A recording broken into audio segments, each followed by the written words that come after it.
I want you to be able to walk into your financial institution, any one of them that you bank in, and walk out with any kind of loan, credit card, application approval that you submit to them, period. And the strategy that you're going to need to employ to do that is what I'm going to give to you in this video. I'm going to highlight the overarching theme of where banks love to do the most business and where they love to lend the most, and how you need to structure your finances, whether that's personal or business, to accomplish it. Before I get into that in detail, I want to give you context on who I am, so you know you're getting this information from. I'm JP. I am a career financial services professional and a banker by trade, 13 plus years at the time of this recording in the industry. I work with consumers and small businesses. I have an active mortgage loan originator's license, active life insurance license, active FINRA investment licenses, as well as small business certified when it comes to banking, cash flow, and lending. So I am certified by the institution that I work for to assist businesses from their inception all the way up to 6, 7, and occasionally 8 figures in revenue. And I work with consumers from the base level ground floor all the way up to 6, 7, and 8 figures in net worth. So you're getting this information from somebody who's advanced their own personal finances from bankruptcy style levels all the way up to 6 figures in net worth, 780 plus FICO scores across the board, and other financial advancements. But I also help consumers and small businesses do this every single day for a living for well over 10 years. So you're getting this information from a credible source. That having been said, there's a huge misconception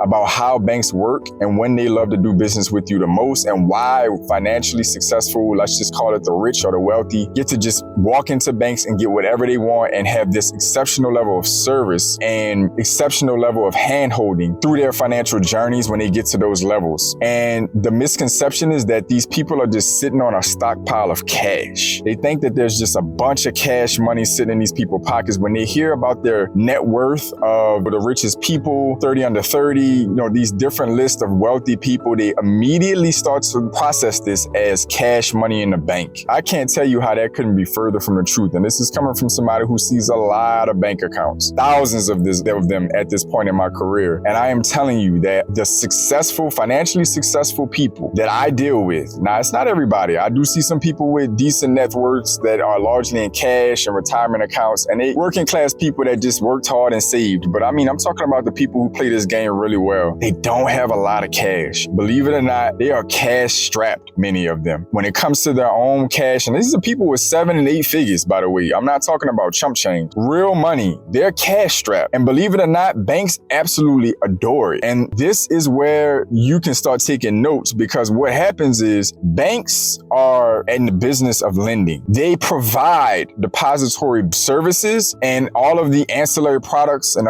complementary products to go with that in order to provide a full-scale solution for clients, around clients, in order to secure the business and grow the business. But they are in the business of lending for the most part. And as I've mentioned in previous videos, and as many people know is relatively common sense, banks are usually making the bulk of their real growth from, how much they have in deposit on the books and what they're able to turn around and lend out as a reflection of those books. So I always say, as a depositor, you're more of a liability. As a borrower, you're more of an asset. And the reason for that is going to be because where banks have costs is providing those depository services. Where they have profit is lending against your deposits and your overall relationship to others and creating a spread. So why being cash poor for the financially wealthy in this system is so advantageous in the eyes of banks is because the wealthy actually hold their wealth in other tangible assets that banks love to lend against, i.e. real estate, i.e. stocks and bonds, i.e. companies, shareholder positions, etc. Most wealthy people, legitimately conscious wealthy individuals, holding the bulk of their net worth in companies they own, assets that they own, and they wrap all of that up, bring it to the bank, and get in with the private bankers, private clients, relationship managers, and etc. Bring those assets over on balance sheets and other financial statements and documents and say, this is what I have, I need a loan. And that is where the magic happens. banks. And I'm telling you this because what I want you to do as you're developing your finances, whatever stage you may be in, you need to start understanding that you need to accumulate, or some of you are already sitting on financially leverageable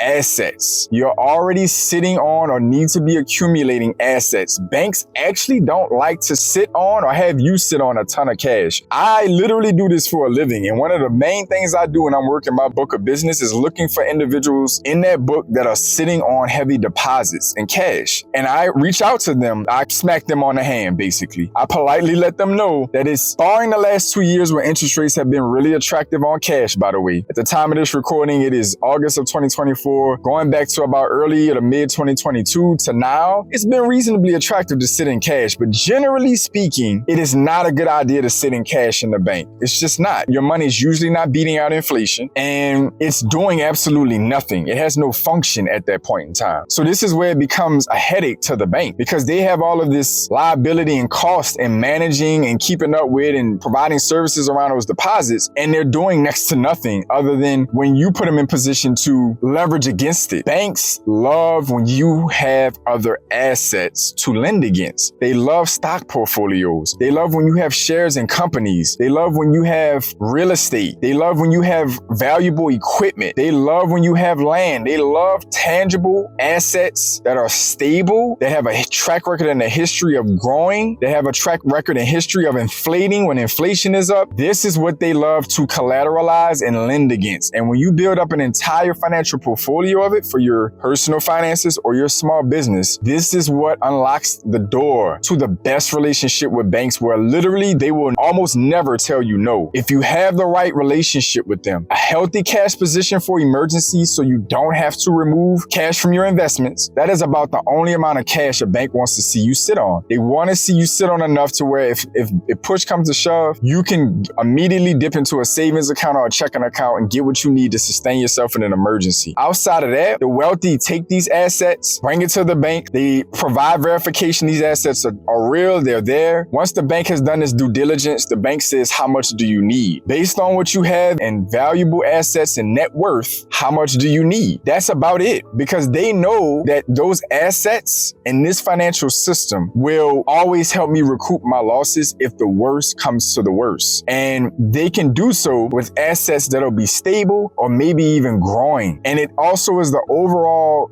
growth of the economic system. Sitting in cash does not stimulate the economy. And that's why it's penalized in taxes. It's penalized in the banking system. It's literally usually frowned upon in most of the economic lenses you can look at sitting on cash in. It's totally different when you own assets, because if it's in a company you own, shares you own, stock portfolios, bond portfolios, real estate, various forms of real estate, even certain forms of valuable equipment, art, collectibles. When you have these kind of things, typically more times than not, those assets are literally creating other economic growth. They're stimulating the economy. When you own real estate, that means that you likely have somebody else you're renting property to. There's other people who have to keep their property maintenance, so on and so forth. There's tax revenue created. There's jobs created, small businesses created, all around these same assets. So the financial system, the tax code, the banking system is built around keeping all of this in motion. And this is why you need to understand that it is imperative for you to not only get a good cash position, but to get assets. As soon as you get to a decent cash position, your first goal should be going into business for yourself, getting ownership in a business, building out stock portfolios, bond portfolios, owning real estate, and other valuable appreciating assets that are recognizable by mainstream financial institutions. This is what's going to allow you to never run out of financial resources. This is really what this is all about. It's what my channel is about. It is what my career has been built around in financial services and banking with the clients that I am assisting. I am trying to reach as many of you as possible and restructuring the way you look at your finances and look at the economy as a whole. And I'm laying out right now how to turn the key